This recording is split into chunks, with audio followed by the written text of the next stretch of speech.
Time doesn't heal anything, it just teaches us how to live with the pain. तो दोस्त, finally तुम यहाँ तक पहुँच ही गए एंड आई कैन अंडरस्टैंड तुम किन चीज़ों से गुजर रहे हो।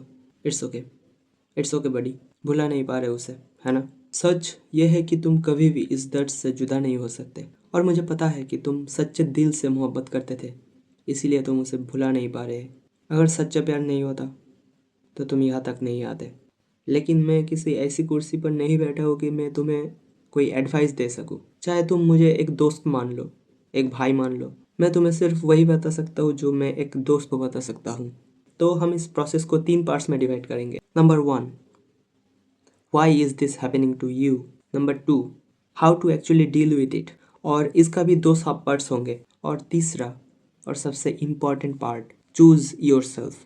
बहुत सारे मूवीज़ है, गाने हैं, बहुत सारे स्टोरीज़ है जहाँ पर 5 स्टेजेस ऑफ ग्रीफ के बारे में बताए गए हैं। और ग्रीफ के जो 5 स्टेजेस है वो है denial, anger, bargaining, depression and last में आता है एक्सेप्टेंस। तुम मानो या ना मानो, अगर तुमने सच्चे दिल से मोहब्बत की थी तो तुम्हें इन 5 स्टेजेस से गुजरना ही होगा और लास्ट में जाके होगा एक्सेप्टेंस। मैं पहला 4 स्टेजेस के बारे में तो नहीं बताऊंगा, लेकिन मैं तुम्हें एक्सेप्टेंस के बारे में बताऊंगा। लेकिन सबसे पहला question, why is this happening to you.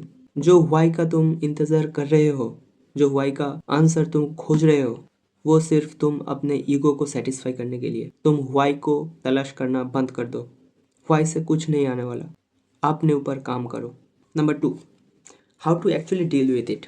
तो सबसे पहले हम पहला पार्ट को देखेंगे। When you finally learn that a person's behaviour has more to do with their own internal struggle than you learn grace. इसका मतलब तुम ऐसे समझ सकते हो कि तुम अभी तक जो भी चीज़ें विचार कर रहे थे वो तुम अपने पर्सपेक्टिव से देख रहे थे, लेकिन अगर तुम उनके पर्सपेक्टिव से देखो तो वो तो अपने फ़ायदे के लिए ही किए हैं और अपने खुशी के लिए किए हैं। यहाँ पर वही द्वंद्व आ जाता है कि मैं खुश नहीं हूँ, वो क्यों खुश रहे।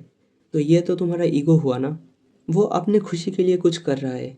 जो भी किया है तुम्हारे साथ गलत किया है, मुझे पता है तुम्हारे साथ 1000 गुना गलत हुआ है, मैं समझ सकता हूँ, लेकिन वो तो अपने खुशी के लिए किया है ना। तो अगर वो अपने खुशी के लिए तुम्हें नहीं चूज़ करे तो तुम अपने खुशी के लिए खुद को चूज़ करो। और यहाँ से दूसरा पार्ट आता है कि भगवान को पता था कि तुम उस इंसान के लिए कितना रिस्क ले सकते थे, so he remove the person. God saw you ready to lose yourself for that person, your discipline, your purpose, your future, your self respect, and you call it heartbreak, God calls it intervention.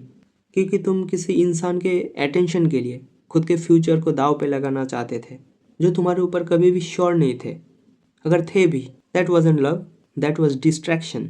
God doesn't remove blessings quietly, he removes traps violently. इसीलिए दर्द होता है। और भगवान ने उस इंसान को तुम्हारे ज़िंदगी में इसीलिए भेजा था, ये चेक करने के लिए कि तुम कितनी आसानी से खुद को बर्बाद कर रहे थे। That was a test. तुम अपने वैल्यूज़ को भूल रहे थे, तुम अपने स्टैंडर्ड्स को लोअर कर रहे थे, तुम भीख मांग रहे थे कंसिस्टेंसी के लिए, अटेंशन के लिए। और इसीलिए भगवान ने कहा बहुत हो चुका। अगर ये इंसान तुम्हारे ज़िंदगी में रहा तो तुम डूब जाओगे, और अगर वो चले गए तो तुम अपने आप को रिबिल्ड कर सकते हो। That's why God chose growth over comfort. So stop asking yourself why this is happening to you, you know the reason already. तुम खुद को ये क्वेश्चन करो कि तुम क्यों उस इंसान के लिए खुद को बर्बाद कर रहे थे।